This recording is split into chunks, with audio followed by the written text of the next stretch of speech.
सफलता के 4 मुख्य स्तंभ। आखिर एक जीरो से शुरू हुई कंपनी करोड़ों का एम्पायर कैसे बन जाती है? इसके पीछे कोई जादू नहीं, बल्कि एक ठोस विज्ञान और रणनीति है। तो चलिए, बिना किसी देरी के सीधे इस दिलचस्प विषय में गोता लगाते हैं। जरा इस आंकड़े पर गौर कीजिए। 90%। सुनने में ही थोड़ा डरावना लगता है ना? हर साल दुनिया भर में करोड़ों नए बिजनेस शुरू होते हैं, बड़े बड़े सपनों के साथ। लेकिन कड़वी सच्चाई ये है कि उनमें से 90% बिजनेस अंततः फेल हो जाते हैं। ये महज एक नंबर नहीं है, बल्कि ये दिखाता है कि बिना सही तैयारी और समझ के इस मैदान में उतरने का अंजाम क्या हो सकता है। और स्थितियां तब और साफ हो जाती हैं जब हम बाकी बचे 10% को देखते हैं। किसी भी उद्यमी का असली लक्ष्य केवल उन 9% में आकर किसी तरह सर्वाइव करना या बस टिके रहना नहीं होना चाहिए। असली मजा और सफलता तो उस एलीट टॉप 1% में है। हमें उन कौशलों में महारत हासिल करनी है जो हमें उस 1% में जगह दिलाएं, जहां बिजनेस सिर्फ चलते नहीं बल्कि तेजी से दौड़ते हैं और जबरदस्त मुनाफा कमाते हैं। अब आगे बढ़ने से पहले कुछ बहुत ही आम मिथकों को तोड़ देते हैं। कई लोगों को लगता है कि बिजनेस के लिए कम उम्र या बहुत सारा पैसा चाहिए, लेकिन जरा सोचिए, कर्नल सैंडर्स ने 65 साल की उम्र में केएफसी शुरू किया था।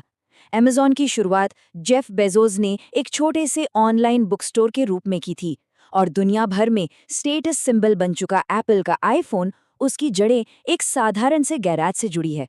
ये उदाहरण बिल्कुल साफ कर देते हैं कि बिजनेस की सफलता के लिए आपकी उम्र या आपका शुरुआती आर्थिक बैकग्राउंड पूरी तरह से मायने नहीं रखता। तो फिर असली रहस्य है क्या? आज की हमारी चर्चा का रोडमैप कुछ इस तरह है। पहला, प्रभावी संचार।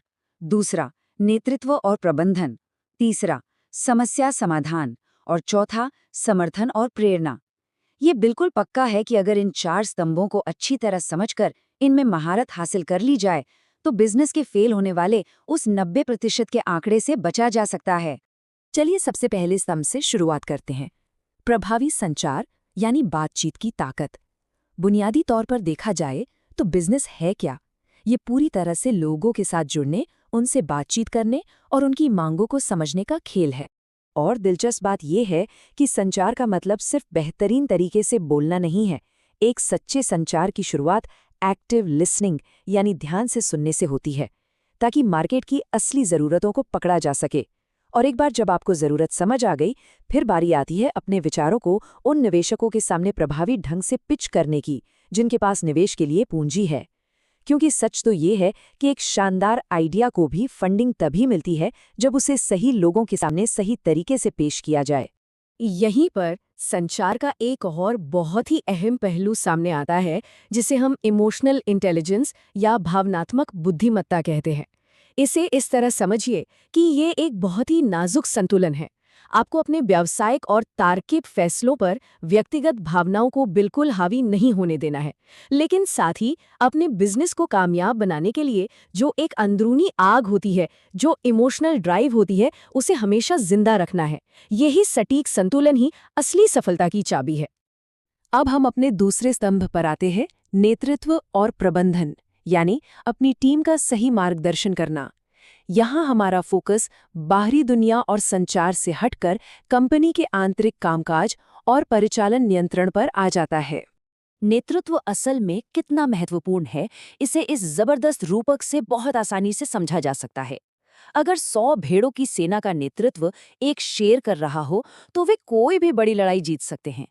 लेकिन अगर वही 100 शेर हों और उनका नेतृत्व एक भेड़ के हाथ में दे दिया जाए, तो हार 100% पक्की है। सीधी सी बात है, एक लीडर की क्षमता ही यह तय करती है कि कोई टीम बिजनेस के इस कड़े मुकाबले में टिकेगी या नहीं। और एक बेहतरीन लीडर करता क्या है? उसे समय प्रबंधन, परियोजना प्रबंधन और पूरी टीम को एक साथ जोड़ने जैसे कई मोर्चों पर काम करना होता है। इंसानों और मशीनों दोनों का सही तालमेल बिठाना जरूरी है।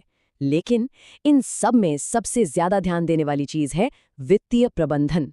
पैसा कहाँ से आ रहा है और कहाँ जा रहा है, इस नकदी प्रवाह यानी कैश फ्लो पर नजर रखना है। ये सुनिश्चित करता है कि बिजनेस अपने प्राथमिक लक्ष्य में कामयाब हो रहा है, जो कि जाहिर तौर पर पैसे कमाना है। इसके बाद बारी आती है तीसरे स्तंभ की, समस्या समाधान, जिसे हम नवाचार या इनोवेशन का इंजन भी कह सकते हैं। यह देखना सच में बहुत रोमांचक है कि कैसे इंसानी समस्याओं की पहचान करना सीधे तौर पर नए उत्पादों के विकास और उनकी बिक्री का रास्ता खोल देता है। इंसान के पूरे विकास क्रम को ही देख लीजिए। हमें एक जगह से दूसरी जगह जल्दी पहुंचना था। इस सबसे बड़ी समस्या ने पहिए का आविष्कार करवा दिया। जब पहिया काफी नहीं लगा तो कार के इंजन का निर्माण हुआ, और जब घंटों का सफर मिनटों में तय करने की चाहत जगी तो हवाई जहाज बन गया।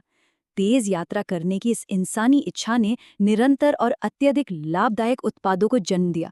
हर बड़ी समस्या असल में एक बहुत बड़े अवसर में बदल जाती है। लेकिन ध्यान रहे, समस्या समाधान में केवल नए आइडिया सोचना ही शामिल नहीं है, बल्कि सही निर्णय लेना भी उतना ही जरूरी है। और प्रभावी निर्णय लेने का सबसे बड़ा नियम ये जानना है कि क्या नहीं करना है। जो विचार या काम आपके लक्ष्य के लिए महत्वहीन हैं, उन्हें पूरी तरह से हटा देना और फिर केवल सही चुने हुए रास्ते पर पूरे साहस के साथ डटे रहना, इसे ही method of eliminating the unimportant कहा जाता है। चलिए, अब हम अपने चौथे और अंतिम स्तंभ की ओर बढ़ते हैं, समर्थन और प्रेरणा, यानी मानवीय तत्व। यह हिस्सा बिजनेस की उन तमाम तकनीकी और रणनीतिक बातों को वापस हमारी बुनियादी फितरत से जोड़ता है, और वो है मानवीय सहानुभूति। यहाँ एक बहुत ही गहरी बात कही गई है। एक अच्छा बिजनेसमैन बनने के लिए सबसे पहले एक अच्छा इंसान बनना जरूरी है। लोग स्वाभाविक तौर पर उन लीडर्स की तरफ आकर्षित होते हैं और उनका साथ देते हैं जो सच में इंसानियत दिखाते हैं, जिन्हें अपनी टीम की परवाह होती है और जो मुश्किल वक्त में उनके साथ खड़े रहते हैं। अब आप सोचेंगे कि एक अच्छा इंसान होना व्यापारिक व्यावसायिक रणनीतियों में कैसे फिट बैठता है। इसका सीधा सा अर्थ है ऐसे उत्पाद बनाना जो लोगों की भावनाओं का सम्मान करें और नीति पर खरे उतरें।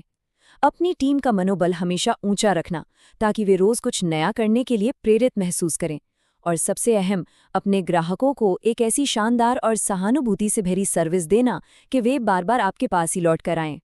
जब ये चारों स्तंभ मजबूत होते हैं तो जाहिर है कि बिजनेस में अपार सफलता और संपत्ति आती है।